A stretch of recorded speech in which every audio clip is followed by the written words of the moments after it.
আগে শিখতে হয় প্রেম মানে কি। তোর প্রেমের সঙ্গেই কেউ শিখায় নাই, আমি শিখাই দিই, মাথায় রাখিস। প্রেম শব্দের মানে হচ্ছে, এটা এখনকার মানুষ এটা শুনলে কেমন জানি ভিতরে একটা আউলা বাতাস লাগে। প্রেম শব্দের মানে হচ্ছে যত্ন।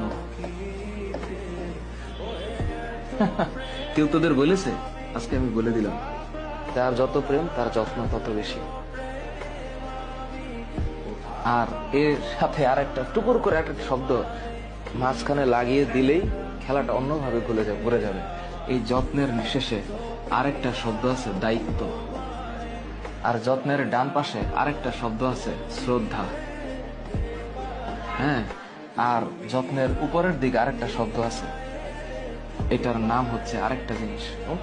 এটা মানে এটা এই সত্যতা, এটার নাম হচ্ছে প্রেম। তোদের ভিতরে যদি এই জিনিস থাকে তাহলে প্রেম হবে, তা না হইলে অং আর ভং হবে। Always remember.